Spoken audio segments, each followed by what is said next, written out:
আটকে থাকা কেন্দ্রীয় বরাদ্দ পেল রাজ্য। পঞ্চদশ অর্থ কমিশনের টাকা কেন্দ্র আটকে রেখেছিল এবং পঞ্চদশ অর্থ কমিশনের প্রথম কিস্তির টাকা কেন্দ্র দিল রাজ্যকে। রাজ্য যোগ্যতা অর্জন করতে পারেনি বলে টাকা আটকে রেখেছিল কেন্দ্র।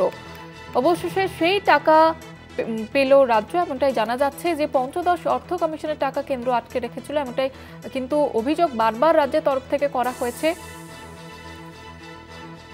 আটকে থাকা কেন্দ্রীয় বরাদ্দ পেল রাজ্য। পঞ্চদশ অর্থ কমিশনের টাকা কেন্দ্র আটকে রেখেছিল। পঞ্চদশ অর্থ কমিশনের প্রথম কিস্তির টাকা কেন্দ্র রাজ্যকে দিল। রাজ্য যোগ্যতা অর্জন করতে পারেনি বলে টাকা কেন্দ্র আটকে রেখেছিল। আমাদের সঙ্গে টেলিফোন লাইনে রয়েছে আমাদের বিশেষ প্রতিনিধি দীপ্তিমান ভট্টাচার্য। দীপ্তিমান, কি জানা যাচ্ছে?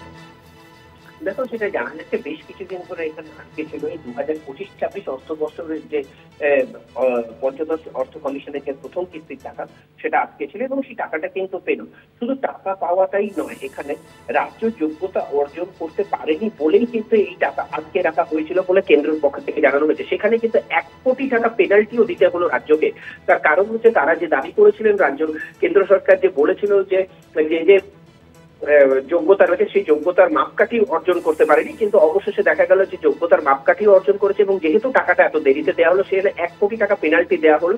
মোট 650 কোটি টাকা কেন্দ্র থেকে রাজ্য পেল প্রথম কিস্তির টাকা, এবং এটা দিয়ে কিন্তু পঞ্চায়েত এবং সহ বেশ কিছু পরিকাঠামোগত উন্নয়নের কাজে কিন্তু এই টাকা ব্যবহার করতে পারবে বলেই জানা যাচ্ছে।